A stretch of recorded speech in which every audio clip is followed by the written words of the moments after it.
तो फ्रेंड्स, बहुत बहुत स्वागत है फिर से आपके लिए। हम अपने चैनल ऋषवा एकेडमी पे कुछ लेके आए हैं जो आपके लिए शायद कारगर साबित हो और आपको फ़ायदा दे सके।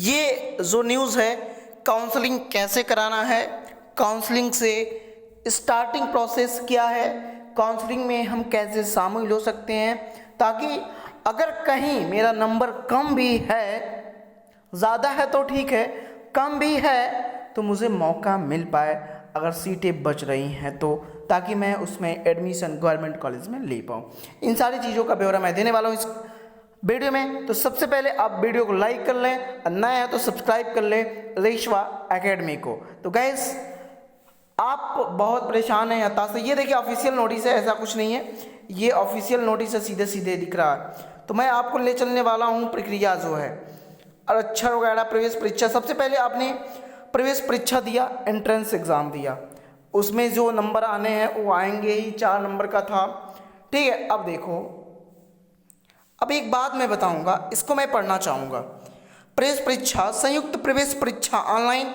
या ऑफलाइन विधि से प्रदेश के, ये देखिए सारे नोटिस मंगाया जाते हैं, विभिन्न जनपदों में आयोजित की जाएगी।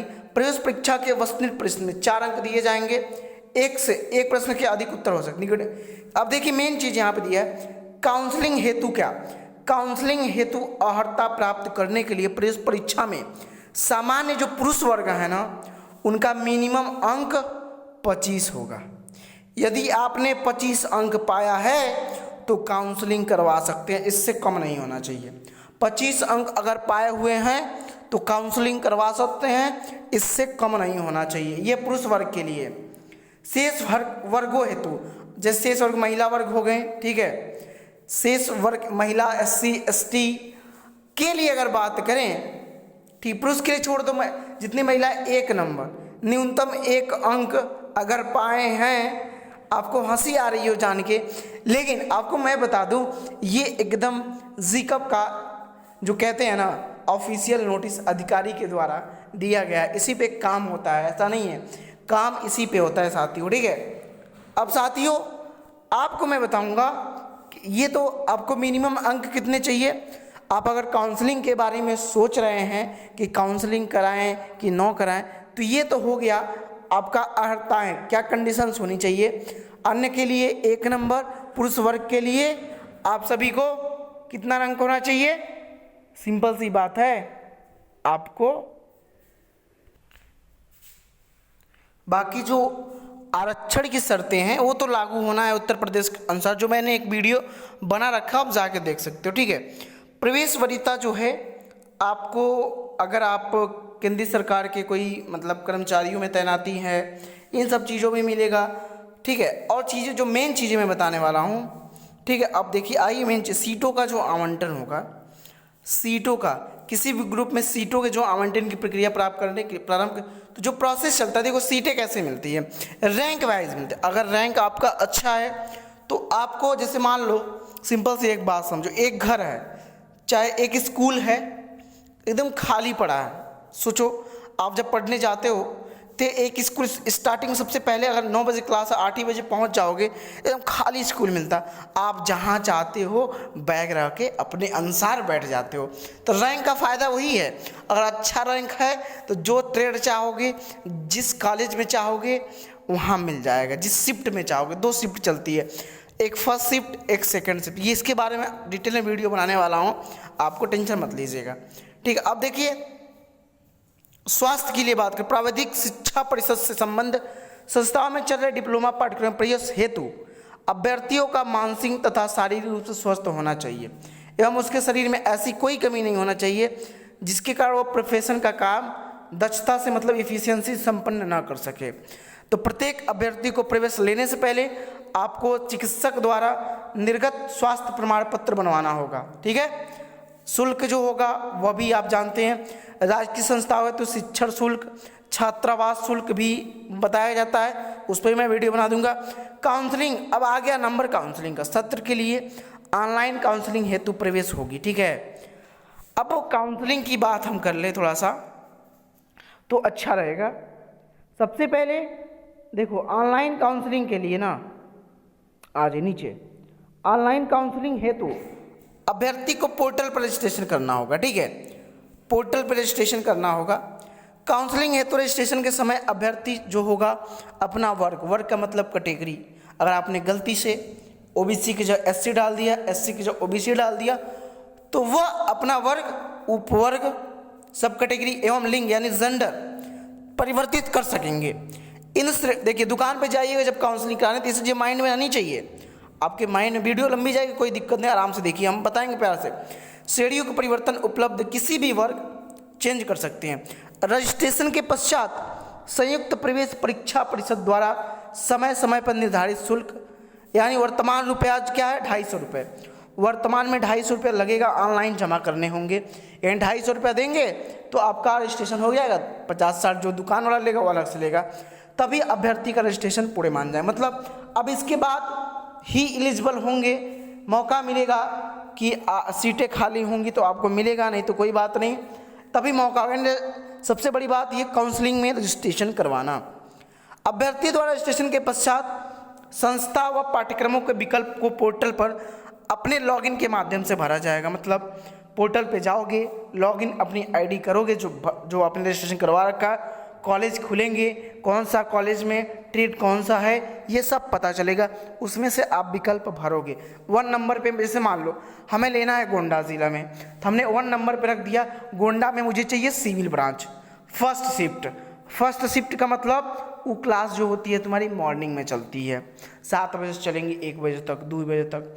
सेकेंड शिफ्ट का मतलब 2 बजे से चलेगी शाम 8 बजे तक, ये होता है। अब देखो, प्रवेश हेतु निर्धारित शुल्क अथवा सिक्योरिटी राशि, सीट एक्सेप्टेंस फी को अभ्यर्थी के प्रवेशित संस्था को ही भेजा जाएगा। किसी भी दशा में सिक्योरिटी राशि अभ्यर्थी को वापस नहीं की जाएगी। जैसे मान लो आपने, मैंने एग्जाम्पल दिया, वो सीट आपको मिल गया, जो सीट आपने पहले नंबर पे डाल रखा था वह सीट मिल गया आपको, ठीक है, तो उसको अब आप लेना चाहते हो कि नहीं लेना चाहते हो। अगर लेना चाहते हो तो 3000 रुपये जो होती है सिक्योरिटी फीस वो आपको जमा करनी पड़ेगी। लेकिन बाय द वे अगर जमा करने के बाद आप छोड़ देते हो तो वापस नहीं होगी। लेकिन अगर जमा करने के बाद उस कॉलेज में जाके आप एडमिशन लेते हो, मतलब एडमिशन लेते हो, तो वह पैसा जो होगा तुम्हारे, जो तुमने क्या किया था, फीस भरा है, फीस तो भरना ही है 10,740 जो है, वो 3000 रुपये तुम्हारे अकाउंट जब दोगे उसमें वापस आ जाएगा। मतलब सिक्योरिटी फीस तुम्हारी वापस आ जाएगी कुछ दिनों में, ठीक है, जो 3000 तुमने एक्स्ट्रा दे रखा है। अगर एडमिशन लेते हो, नहीं लोगे तो नहीं मिलेगा। काउंसलिंग प्रक्रिया में किसी भी संस्था में आवंटन होने पर संस्था द्वारा यदि अभ्यर्थी को परेशान किया जाता है या प्रवेश नहीं दिया जाता, तो ऐसी परिस्थिति में उसके दावे की जाँच करने के पश्चात सारी व्यवस्था, ऐसा कुछ होता नहीं है, ठीक है। काउंसलिंग के चरण जो होंगे वह आपको मुख्य काउंसलिंग प्रथम, द्वितीय, तृतीय चरण, विशेष काउंसलिंग चतुर्थ एवं पंचम चरण, संयुक्त काउंसलिंग छठे चरण में प्रारंभ कर अंतिम चरण तक पूर्ण की जाएंगी, ठीक है। प्रत्येक काउंसलिंग प्रक्रिया के अंतर्गत किए जाने वाले चरणों की संख्या उस सत्र में प्रवेश हेतु निर्धारित अंतिम तिथि के अनुसार ही होना चाहिए, ठीक है। तो साथियों, ये सारी व्यवस्थाएं रहीं।